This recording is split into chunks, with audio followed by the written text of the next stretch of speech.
आज भी जिंदा है बीते जमाने की वो दिलकश मिस इंडिया जो कभी हिंदी सिनेमा की जान हुआ करती थी।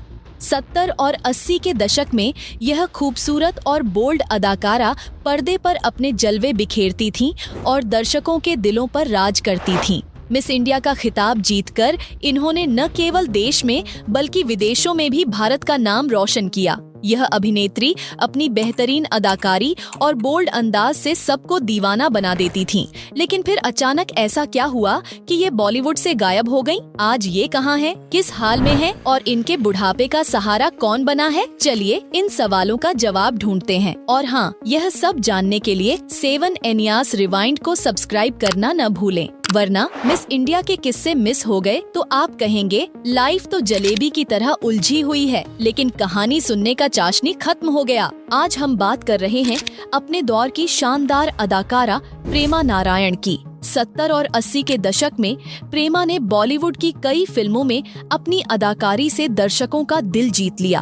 उनकी खूबसूरती ऐसी थी कि बड़ी बड़ी हीरोइनें उनके सामने फीकी पड़ जाती थीं। उस समय प्रेमा ने कुछ ऐसे बोल्ड किरदार निभाए जो उन्हें खूब मशहूर कर गए। प्रेमा का जन्म कोलकाता में 4 अप्रैल 1955 को हुआ था। जब वह केवल 5 साल की थीं, उनका परिवार कोलकाता से मुंबई शिफ्ट हो गया। उस दौर की प्रसिद्ध अदाकारा अनीता गुहा, जो रिश्ते में प्रेमा की मौसी लगती थीं, का प्रेमा पर गहरा प्रभाव पड़ा। प्रेमा अक्सर अपनी मौसी को देखकर सोचा करती थीं कि वह भी एक दिन उनकी तरह फिल्मों में काम करेंगी। अनीता गुहा प्रेमा को अपने साथ अक्सर फिल्म सेट्स पर ले जाती थीं और उन्हें फिल्मी दुनिया से रूबरू कराती थीं।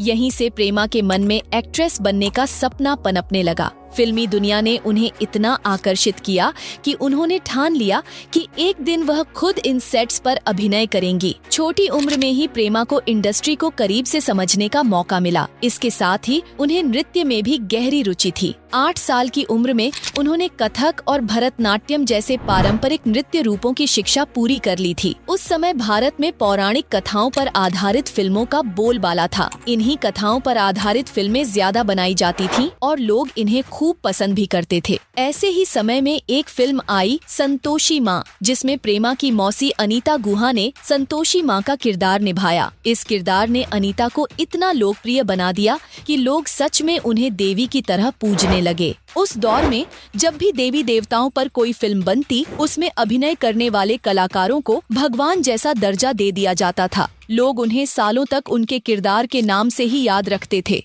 अनीता गुहा के साथ भी यही हुआ। जब दर्शक उन्हें माँ संतोषी के किरदार में देखते तो उन्हें सच में संतोषी माँ मानकर पूजने लगते थे। जब प्रेमा बड़ी हुई तो उन्हें बोरीवली के एक बोर्डिंग स्कूल में भेज दिया गया। प्रेमा बताती हैं कि उस स्कूल की नन्स बेहद सख्त हुआ करती थीं और वहाँ अनुशासन पर खास जोर दिया जाता था। शुरुआत में उन्हें यह स्कूल बिल्कुल भी पसंद नहीं आया, लेकिन समय के साथ वहाँ के अनुशासन ने उनकी जिंदगी को संवारने में अहम भूमिका निभाई। इसी स्कूल में पढ़ाई के दौरान प्रेमा का झुकाव टीचिंग की ओर होने लगा और उनका एक्ट्रेस बनने का सपना उनके मन के किसी कोने में दब कर रह गया।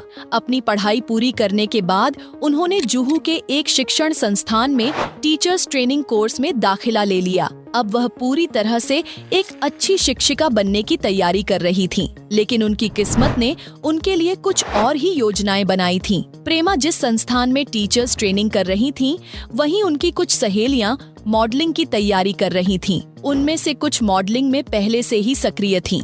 प्रेमा को मॉडलिंग हमेशा से आकर्षित करती थी और बचपन से ही वह मॉडल या अभिनेत्री बनने का सपना देखती थी। जब उन्होंने अपनी सहेलियों को मॉडलिंग करते हुए देखा तो उन्हें भी महसूस हुआ कि उन्हें एक बार तो मॉडलिंग का अनुभव जरूर लेना चाहिए। इसी दौरान उन्हें अपनी मौसी अनीता गुहा की याद आई। अनीता जी ने 1950 के दशक में एक ब्यूटी पेजेंट में हिस्सा लिया था, जिसकी वजह से उनका फिल्मी करियर शुरू हुआ था। अपनी मौसी से प्रेरित होकर प्रेमा ने यह तय कर लिया कि वह पहले मिस इंडिया प्रतियोगिता में भाग लेंगी। अगर सब कुछ अच्छा रहा तो उसके बाद वह मॉडलिंग या फिल्मों में अपना करियर बनाने की ओर कदम बढ़ाएंगी।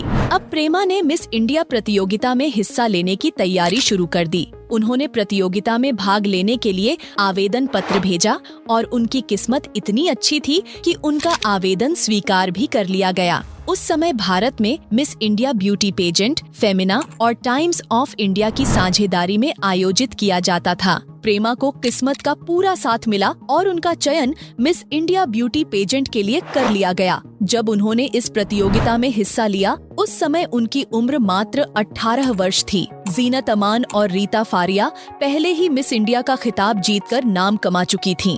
उस समय की नई लड़कियां जीनत और रीता को प्रेरणा मानती थीं और उनकी राह पर चलने की कोशिश करती थीं।